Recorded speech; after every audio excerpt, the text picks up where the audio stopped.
మహాపరిశుద్ధుడును మన ప్రభు అయిన యేసుక్రీస్తు ప్రశస్తమైన గణనామానికి మహిమ కలుగును గాక. కుటుంబ బలిపీఠము అనే ఈ మంచి కార్యక్రమాన్ని ప్రతిరోజు యూకే గాస్పల్ స్ట్రీమింగ్స్ అనే మా యూట్యూబ్ ఛానల్ ద్వారా ఆడియో రూపంలో వీక్షిస్తున్న మీ అందరికీ ప్రభు అయిన యేసుక్రీస్తు ఉన్నతమైన గణనామం పేరిట శుభములు తెలియజేస్తున్నాను. ఇంకనూ వినండి, అనేక కుటుంబాలకు షేర్ చేయండి, దేవుని నుండి గొప్ప మేలులను పొందుకొనండి. ప్రభు కొరకు నా వంతు పనిలో మీ సహోదరుడు కె ఉదయ్ కుమార్.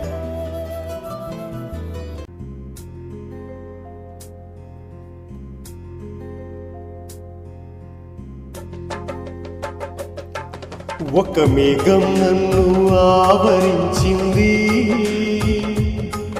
ఆ మేఘంలో ఒక స్వరం వినబడుతూ ఉంది. ఒక మేఘం నన్ను ఆవరించింది, ఆ మేఘంలో ఒక స్వరం వినబడుతూ ఉంది. దిగులు పడకు, భయపడకు, నిన్ను కనియున్నాను. విసుగు చెందకు, వేసారకు, నిన్ను విమోచించాను. దిగులు పడకు, భయపడకు, నిన్ను కనియున్నాను. విసుగు చెందకు, వేసారకు, నిన్ను విమోచించాను. మేఘం మేఘం నాలో నింపెను స్తోత్రం, స్తోత్రం, స్తోత్రం, దేవా నీకే స్తోత్రం. మేఘం మేఘం నాలో నింపెను స్తోత్రం, స్తోత్రం, స్తోత్రం, దేవా నీకే స్తోత్రం. ఒక మేఘం నన్ను ఆవరించింది, ఆ మేఘంలో ఒక స్వరం వినబడుతూ ఉంది. ఒక మేఘం నన్ను ఆవరించింది, ఆ మేఘంలో ఒక స్వరం వినబడుతూ ఉంది. ఒక కుటుంబ బలిపీఠం వాల్యూమ్ 1 నుండి 137వ రోజు, మే 17వ తేదీ. అంశము లైఫ్ మ్యాగజైన్ ప్రచురణ. ఒక వాక్య భాగాన్ని చదువుదాం. ప్రకటన 10వ అధ్యాయము 1వ వచనం. బలిష్ఠుడైన వేరొక దూత పరలోకం నుండి దిగి వచ్చుట చూచితిని. ఆయన మేఘము ధరించుకొని ఉండెను. ఆయన శిరస్సు మీద మేఘధనుస్సు ఉండెను. ఆయన ముఖం సూర్యబింబం వలెను, ఆయన పాదములు అగ్నిస్తంభం వలెను ఉండెను. ఈ అంశము కొరకు సమకూర్చబడిన వర్తమాన భాగాన్ని చదివి విందాం. అలాగున ఆయన నాతో అక్కడ మాట్లాడి ఇలా చెప్పాడు. 7 ముద్రలు విప్పబడిను. జగత్తు పునాది నుండి బైబిల్ నందు దాచబడిన 7 విధములకు మర్మములు, అనగా 7 ముద్రల మర్మములు విప్పబడును. మనము లోకములో ఉన్నవారితో పోల్చబడినచో చాలా చిన్న గుంపుగాను, అలాగే కొద్ది మందిగాను ఉంటిమి. అయినప్పటికీ మనము ఈ ఆశీర్వాదములను అనుభవించి ఉన్నాము. ఆ మర్మములను విన్నాము. వివాహము మరియు పరిత్యాగము, సర్ప సంతానము, వివిధ ప్రశ్నలు అన్నీ మనకు పూర్తిగా ప్రత్యక్షపరచబడినవి. ఒక మనిషి ద్వారా కాదు గాని అవి దేవుని ద్వారానే. సంఘము ఏకమై ఉండెను. ఆది యందు క్రీస్తులో అది ఎట్లా ఉండెనో మరి ఈ అంచెదినములందు కూడా అది అలాగే ఉండునట్లు ప్రత్యక్షపరచబడవలసిన ఆ 7 మర్మములు మనకు విప్పబడి ఉండెను.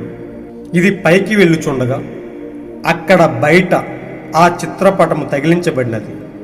కానీ మీరు గనుక దానిని గమనించినచో లైఫ్ పత్రిక ప్రచురించిన ఆ చిత్రపటము ఇక్కడే నా యొద్ద ఉన్నది.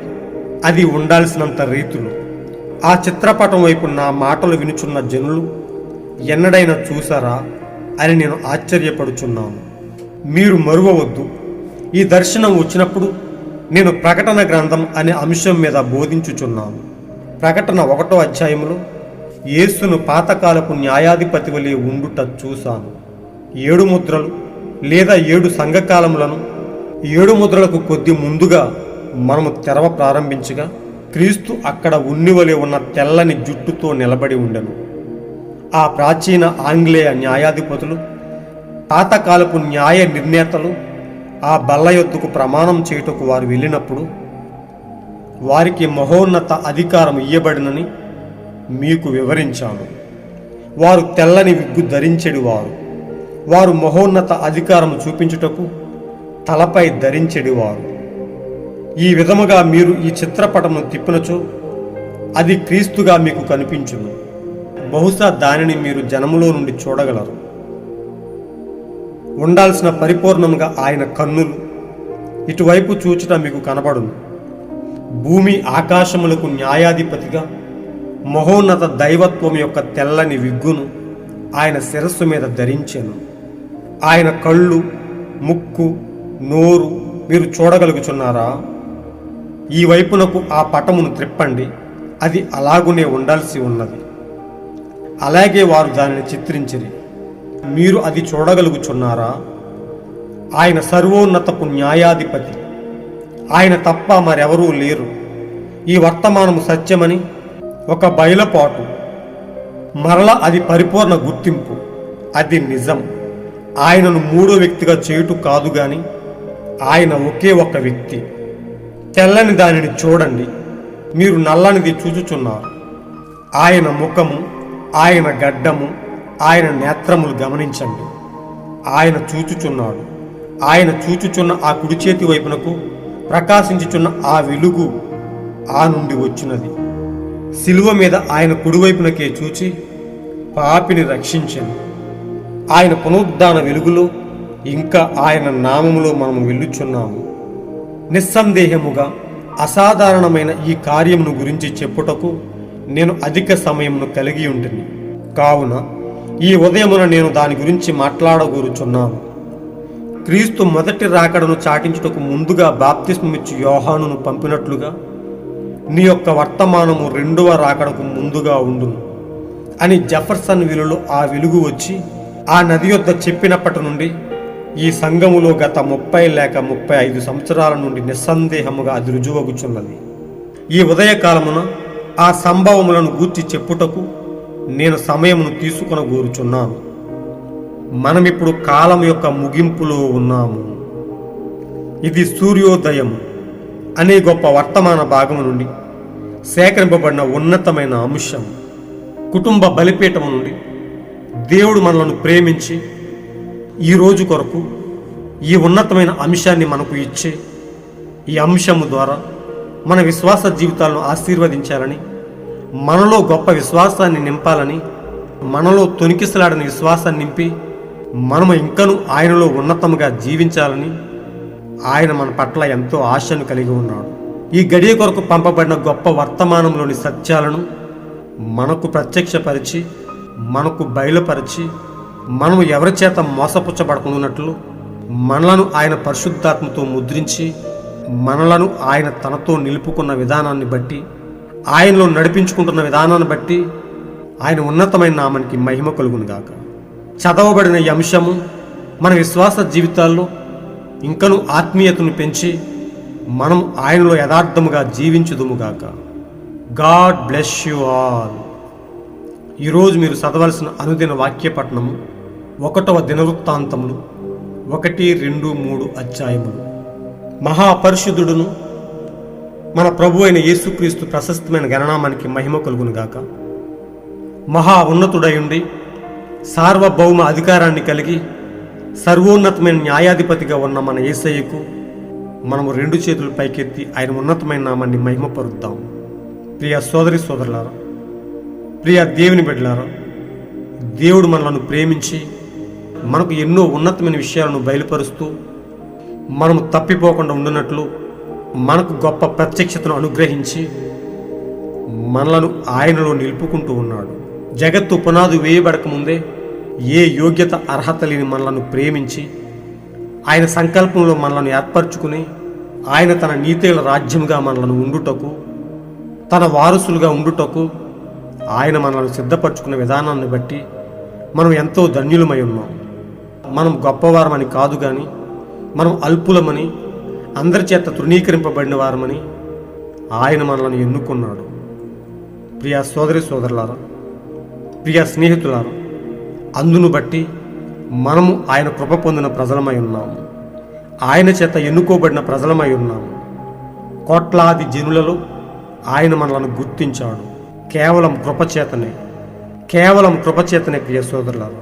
మనం ఈ లోకంలో ఏమున్నా లేకున్నా ఆయనలో ఉన్నతమైన విషయాలను వింటూ, ఆయనలో యథార్థముగా జీవిస్తూ, ఆయన మన కొరకు సిద్ధపరిచిన ఆ నిత్య రాజ్యాన్ని, ఆ మహిమకరమైన స్థలాన్ని మనము స్వతంత్రించుకున్నట్టే గొప్ప భాగ్యమై ఉన్నది. ఈ లోకంలో దరిద్రులుగా జీవించినప్పటికీ కేవలం ఆయన కృప మనతో ఉంటే చాలు. ఆయన చెప్పాడు, ఆయన నా కృప నీకు చాలునని చెప్పిన వాగ్దానం ప్రకారం మనం ఎల్లప్పుడూ ఆయన కృప చేతనే కదులుతూ ఉన్నాం. ఎల్లప్పుడూ ఆయన మనతోనే కదులుతూ ఉన్నట్టుగా మనం చూస్తూ ఉన్నాం. ప్రియ సోదరులారా, ఈ లోకము తనకు తానుగా ఏదో తెలియని బిజీలో వెళ్ళిపోతున్న టైంలో ఆయన మొదటి సంఘముగా ఏర్పడిన ఈ నామకార్థ సంఘాలు ఆయనను ఎప్పుడూ పక్కకు నెట్టి అన్య ఆచారాల్లోకి వెళ్ళి వారు అన్య ఆచారాలతో జత కలిపి రాజకీయాలతో పొత్తు ఏర్పరచుకుని దేవుని ఉన్నతమైన స్థానం నుండి తొలగిపోయినట్టుగా మనం చూస్తూ ఉన్నాం. ప్రియ సోదరులారా, ప్రియ స్నేహితులారా, ఈ అంత్యకాలంలో, ఈ అపాయకరమైన దినాలలో, ఈ చివరి గడియ కొరకు దేవుడు గొప్ప వాక్యాన్ని పంపి తన ఉన్నతమైన విషయాలను మనకు బోధించి జ్ఞానులకు వివేకులకు బయలుపరచబడని ఆ గొప్ప సంగతులను పశుబాలురమైన మనకు బోధిస్తూ ఉన్నాడు. ఆయన మన పట్ల ఎంతో ప్రేమ కలిగి ఉన్నాడు. ముందుగా ఆయనే మనలను ప్రేమించాడు. ప్రియ సోదరులారా, మనం నశించిపోకుండా ఉండునట్లు ఆయన తన విలువైన రక్తాన్ని చెల్లించి మన కొరకు త్యాగం చేసి ఆయన తన ఉచితమైన కృపచేత మనలను విడిపించాడు. అందును బట్టి ఆయనకు మనం ఎంతో రుణస్థులమై ఉన్నాం. అలాంటి మన కొరకు నేటికి ఆయన మనతో కదులుతూ ఎన్నో ఉన్నతమైన విషయాలను మనకు బోధిస్తూ ఆయన ముందుకు నడిపిస్తున్న విధానాన్ని బట్టి ఆయన ఉన్నతమైన నామానికి మహిమ, ఘనత, ప్రభావములు కలుగునుగాక. ప్రియ సోదరులారా, ఇక్కడ మనం చదువుకున్న అంశం ఎంతో ఉన్నతమైన అంశం. తన వధువును కొత్త నిబంధన కాలంలో 6 సంఘకాలాల గుండా తన వధువును నిర్మించుకుంటూ వస్తున్న దేవుడు 7వ సంఘకాలమైన ఈ లవోదికీయ సంఘకాలంలో తన వధువుకు ఎన్నో ఉన్నతమైన విషయాలను ఆయన బోధించాడు. ప్రతి కాలంలోనూ మూయబడి ఉన్న మర్మాలను ఈ చివరి కాలంలో 7వ దూత బోర ఊదబోచుండగా సమస్త మర్మాలను విప్పి మనకు బయలుపరిచాడు. ఎంతో కాలం నుంచి పూర్వం నుండి దాయబడిన అనేక గొప్ప విషయాలను ఈ అంత్యకాలంలో ఒక దీన సేవకుడైన విలియం బ్రెన్హాం గారితో మనకు వివరించి, మనకు ప్రత్యక్షపరిచి, మనము ఇంకా ఆయనలో లోతుకు వెళ్ళటానికి, మనము ఆయనతో కొనుపోబడే గొప్ప విశ్వాసాన్ని నింపడానికి ఆయన మన పట్ల ఎంతో కృప చూపాడు. ఆయన మన పట్ల ఎంతో ప్రేమను కలిగి ఉన్నాడు. ప్రియ సోదరులారా, ఇక్కడ మనం చదువుకున్న అంశాన్ని మరొక్కసారి చూస్తూ దీనిలో దాగి ఉన్న కొంత భావాన్ని క్లుప్తంగా తెలుసుకుందాం. 7 ముద్రలు విప్పబడిన జగత్తు పునాది నుండి బైబిల్ నందు దాచబడిన 7 విధములకు మర్మములు, అనగా 7 ముద్రల మర్మములు విప్పబడును. మనం లోకములో ఉన్నవారితో పోల్చబడినచో చాలా చిన్న గుంపుగాను, అలాగే కొద్ది మందుగాను ఉంటిమి. ఓ ప్రియ సోదరులారా, ఆయన కృపచేత ఎన్నుకోబడిన మనము ఈ ప్రపంచంలో చాలా తక్కువ మందగా, వేళ్లతో లెక్కించగలిగే చిన్న సంఖ్యగా ఉన్నామని ఇక్కడ మన ప్రవక్త చెప్తూ ఉన్నాడు. క్రీస్తు కొరకు యథార్థముగా సిద్ధపడుతున్న కొంతమంది ప్రజలను ఆయన తన సొత్తుగా చేసుకుని, తన ప్రజలుగా ఏర్పరచుకుని, రాజులైన యాజక సమూహముగా వారిని సిద్ధపరచుకుంటూ వస్తున్నాడు. జగత్తు పునాది నుండి దాచబడిన అనేక మర్మములను ఆ కొద్ది మందికి మాత్రమే, ఆ చిన్న గుంపుకు మాత్రమే ఆయన ప్రత్యక్షపరుస్తూ ఆయన వారిని ఇంకా లోతుకు నడిపిస్తూ ఉన్నట్టుగా మనం చూస్తూ ఉన్నాం.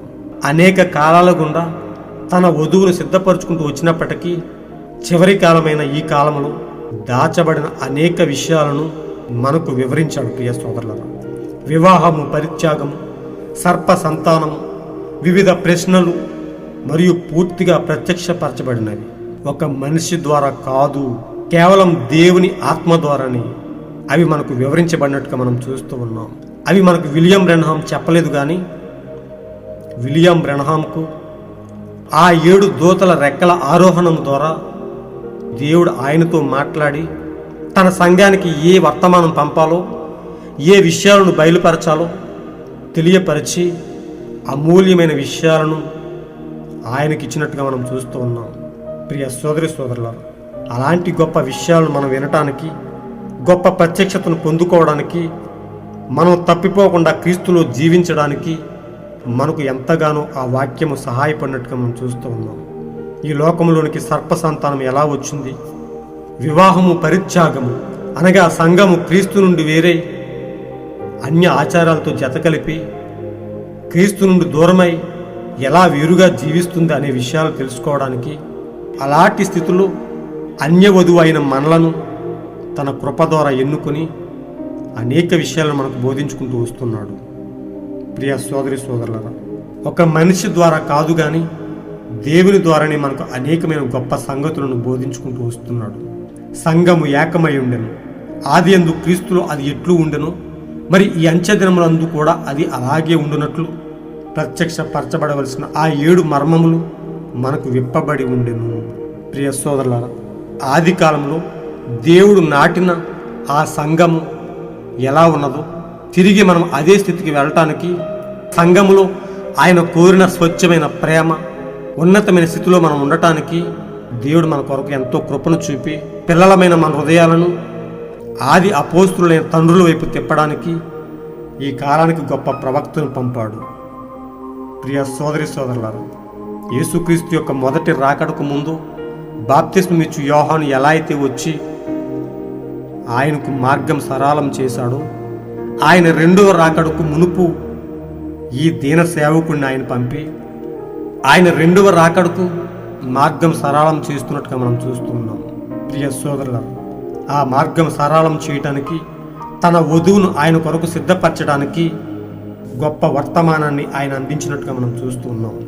ఒకసారి మన ప్రవక్త ఆ 7 దూతల యొక్క రెక్కల ద్వారా ఆరోహణమైన ఆ మేఘము ఆయనను కమ్ముకున్నప్పుడు యేసును పాతకాలపు న్యాయాధిపతి వలె ఉండుట చూశానని ఆయన చెప్తూ ఉన్నాడు. ఆయన తలకు తెల్లని విగ్గును ధరించుకున్నట్టుగా ఆయన చూసినట్లుగా మనం చూస్తూ ఉన్నాం. క్రీస్తు అక్కడ ఉన్ని వలె ఉన్న తెల్లని జుట్టుతో నిలబడి ఉండెను. ఆ ప్రాచీన ఆంగ్లేయ న్యాయాధిపతులు, పాతకాలపు న్యాయ నిర్ణేతలు ఆ బల్ల యొద్దకు ప్రమాణం చేయుటకు వారు వెళ్ళినప్పుడు వారికి మహోన్నత అధికారం ఇవ్వబడినని మీకు వివరించాను. వారు తెల్లని విగ్గు ధరించెడి వారు మహోన్నత అధికారం చూపించుటకు తలపై ధరించెడి వారు. ప్రియ సోదరి సోదరులారు, ఆయన సర్వోన్నతమైన న్యాయాధిపతిగా ఉండి ప్రకటన గ్రంథము 10వ అధ్యాయం 1వ వచనం మనం చూసిన విధంగా బలిష్ఠుడైన వేరొక దూత ఆయన పరలోకములో నుండి దిగి వచ్చినట్టుగా మనం చూస్తూ ఉన్నాం. ఆయన మేఘము ధరించుకుని ఉండెనని, ఆయన శిరస్సు మీద మేఘధనుసు ఉండెనని, ఆయన ముఖము సూర్యబింబం వలెను, ఆయన పాదములు అగ్నిస్తంభం వలెను ఉండెనని మనం చూడగలుగుతున్నాం. అక్కడికి వచ్చింది ఎవరో కాదు కానీ క్రీస్తే తెల్లని ఉన్ను వలె ఉన్న విగ్గును ధరించుకుని ఉండెను. పూర్వకాలము ప్రాచీన ఆంగ్లేయ న్యాయాధిపతులు ఎలా అయితే తెల్లని విగ్గు ధరించుకుని వారు వారి యొక్క అధికారాన్ని తెలియచేయడానికి, ఆ మహోన్నతమైన అధికారాన్ని చూపించడానికి వారు తన తలపై తెల్లటి విగ్గును ధరించేడు వారు తన తలపై తెల్లటి విగ్గును ఎలా అయితే ధరించేడు వారో, ఓ సార్వభౌముడైన దేవుడు, సర్వ అధికారాన్ని కలిగి ఉన్న దేవుడు, సర్వోన్నతమైన న్యాయాధిపతి అయిన దేవుడు తెల్లని విగ్గును ధరించుకున్నట్టుగా మనం చూస్తూ ఉన్నాం. ఆయన మన ప్రవక్త దగ్గరికి వచ్చి ఆయన ఒక మేఘముగా మన ప్రవక్తకు కనిపించి అనేకమైన మర్మములు తన వధువుకు బోధించినట్లుగా ఆయన తెలియపరిచినట్టుగా మనం చూస్తూ ఉన్నాం. ఆయన వచ్చిన ఆ తెల్లని మేఘాన్ని మనం గమనించినట్లయితే అది ఫోటో తీయబడి లైఫ్ మ్యాగజైన్ చేత ప్రచురించబడినట్టుగా మనం చూస్తూ ఉన్నాం. ఈ చిత్రపటము తిప్పినచు అది క్రీస్తుగా మీకు కనిపించును. ఉండాల్సిన పరిపూర్ణమైనదిగా ఉండి ఆయన కన్నులు కుడివైపు చూచుటకు మీకు కనపడును. భూమి ఆకాశములకు న్యాయాధిపతిగా మహోన్నత దైవత్వం యొక్క తెల్లని విగ్గును ఆయన శిరస్సు మీద ధరించెను. మనం ఆ చిత్రపటాన్ని, ఆ ఫోటో తీయబడిన ఆ మేఘాన్ని మనము గమనించినట్లయితే ఆ మేఘంలో నుండి ఆయన ముఖము కనిపిస్తున్నట్లుగా మనం చూడగలుగుతాం. ఆయన సర్వోన్నతమైన న్యాయాధిపతి, he is the supreme judge. ఆయన సర్వ అధికారాన్ని కలిగి ఉన్నవాడు, సార్వభౌముడైన దేవుడు ఆయన. ప్రియ సోదరులారా, మనము ఆయన ధరించుకున్న ఆ విగ్గును లేదా ఆ ఫోటో తీయబడిన మేఘాన్ని మనం గమనించినట్లయితే ఆయన ముఖమును, ఆయన గడ్డమును, ఆయన నేత్రములను మనము చాలా క్షుణ్ణంగా చూడగలుగుతాము. ఆయన ముఖము కుడి చేతి వైపునకు ప్రకాశించుచున్నట్లుగా ఉండి, ఓ ప్రియ సోదరులారా, ఆయన ముఖము నుండి వెలుగు ప్రసరిస్తున్నట్టుగా మనం చూడగలుగుతాం. ఆయన సిలువు మీద ఉన్నప్పుడు కుడివైపుకే చూసి ఆ పాపిని రక్షించినట్టుగా మనం చూస్తున్నాం. ఈరోజు ప్రియ సోదరులారా, ఆయన ముఖము కుడివైపుకు చూసినట్లుగా ఉండి పాపులమైన మనలను రక్షించడానికి ఆయన వచ్చాడు. ఆ మేఘములో నుండి ఒక స్వరము ఇలా పలికినట్లుగా మనం చూస్తూ ఉన్నాం. సర్వ అధికారాన్ని కలిగి ఉన్న దేవుడు, సర్వోన్నతమైన న్యాయాధిపతిగా వచ్చిన గొప్ప దేవుడు ప్రవక్తతో ఈ విధంగా పలికినట్లుగా మనం చూస్తూ ఉన్నాం. క్రీస్తు మొదటి రాకడను చాటించుటకు ముందుగా బాప్తిస్మమిచ్చు యోహానును పంపునట్లుగా నీ యొక్క వర్తమానము రెండవ రాకడకు ముందుగా ఉండును అని జెఫర్సన్ విలులో ఆ వెలుగు వచ్చి ఆ నది యొద్ద చెప్పినప్పటి నుండి ఈ సంఘములో గత 30 లేక 35 సంవత్సరాల నుండి నిస్సందేహముగా అది రుజువగుచున్నది. ఓ ప్రియ సోదరులారా, తన వధువు కొరకు తెచ్చిన ఆ పెండ్లి వస్త్రాలను అనగా అమూల్యమైన వాక్యాన్ని తన వధువుకు ఈ కాలపు ఎలియాజర్గా వచ్చిన మన విలియం బ్రెన్హాం క్రీస్తు కొరకు ఒక వధువును సిద్ధపరచడానికి పెండ్లి వస్త్రాలను అనగా క్రీస్తు యొద్ద నుండి వాక్యాన్ని తీసుకుని వచ్చినట్టుగా, మర్మాలను తీసుకుని వచ్చినట్లుగా మనం చూస్తూ ఉన్నాం. ఆ స్వరం మాట్లాడినప్పటి నుండి ఆ 30 లేక 35 సంవత్సరాల నుండి జెఫర్సన్ విల్లులో నుండి ప్రపంచ నలుమూలలకు, ప్రపంచ దేశాలకు, అనేక భాషలలో ఆయన వర్తమానం వెళ్ళి తన వధువును బయటకు పిలుస్తున్నట్లుగా, తన వధువును ఏర్పరుస్తున్నట్లుగా మనం చూస్తూ ఉన్నాం. ఆ వర్తమానం వినబడిన వారందరూ, ఆ కేక వినబడిన ప్రతి ఒక్కరూ అది గుర్తించి ఆ సత్యాన్ని గమనించి క్రీస్తు వధువు యొక్క జాబితాలో చేర్చబడుతూ ఉన్నారు. ప్రియ సోదరులారా, అలాంటి జాబితాలో మనం ఉండటానికి, అలాంటి గొప్ప విషయాలను మనం వినటానికి, ఈ కాలంలో మనము గొప్ప విశ్వాసంతో జీవించడానికి, మనం సాతాను చేత మోసపుచ్చబడకుండా ఒక బయలుపాటుతో జీవించడానికి దేవుడు మనకు పంపిన గొప్ప వాక్యాన్ని బట్టి, ఈ కాలపు ప్రవక్తను బట్టి మనము ఆయనకు ఎంతో కృతజ్ఞులమై ఉన్నాం. ప్రియ సోదరి సోదరులారా, ప్రియ స్నేహితులారా, ఆయన సర్వోన్నతమైన న్యాయాధిపతి. ఆయన సార్వభౌమ అధికారాన్ని కలిగి ఈ లోక రాజ్యాలను తన వశములోకి తీసుకోబోతున్నాడు. ఈ లోకానికి విధించిన గొప్ప శిక్షలోనికి వాటిని నెట్టివేయబోతున్నాడు. తన కృప చేత ఎన్నుకున్న మనలను, తన అమూల్యమైన ప్రేమ చేత ఎన్నుకున్న మనలను తనతో కొనిపోబట్టడానికి, ఆ మధ్యాకాశంలో మనం ఆయనతో ఆనందించడానికి, యుగ యుగాలు ఆయన నిత్యరాజ్యంలో జీవించడానికి అనేకమైన గొప్ప విషయాలను మనకు తెలియపరుస్తూ మనల్ని యథార్థంగా నడుపుచున్నాడు. ప్రియ సోదరి సోదరులారా, మనకు ఇవ్వబడిన అంశాన్ని బట్టి, మన కొరకు ఇవ్వబడిన గొప్ప వాక్యాన్ని బట్టి మనం క్రీస్తులో యథార్థముగా జీవిస్తూ, ఆయన అడుగుజాడల్లో ఎల్లప్పుడూ నడుస్తూ, అనేక ఉన్నతమైన విషయాలను వింటూ ఆయన కొరకు యథార్థంగా జీవిద్దాం. ఎత్తబాటు వరకు స్థిరంగా ఉందాం. మనము ఆయనతో యథార్థంగా ఉండి, మనం అంతం వరకు ఆయనతో ముద్రింపబడి, ఆయన పరిశుద్ధాత్మతో మనము జీవించి ఆయనతోనే కొనుకోబడదాం. అలాంటి గొప్ప కృపను దేవుడు మనతో ఎల్లప్పుడూ ఉంచునుగాక. ఆయన నిత్యరాజ్యానికి మనలను వారసులుగా తీర్చిదిద్దునుగాక. God bless you all. మీరు విన్న ఈ అంశాన్ని అనేక మందికి షేర్ చేయండి. అనేక మందికి దేవుని సత్యాన్ని వివరించి దేవుని నిత్యరాజ్యానికి వారసులుగా తీర్చిదిద్దండి.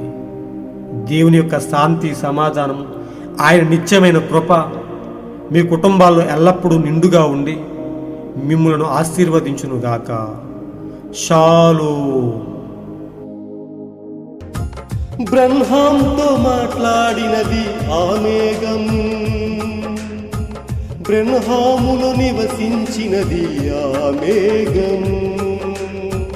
బ్రహ్మముతో మాట్లాడినది ఆ మేఘం,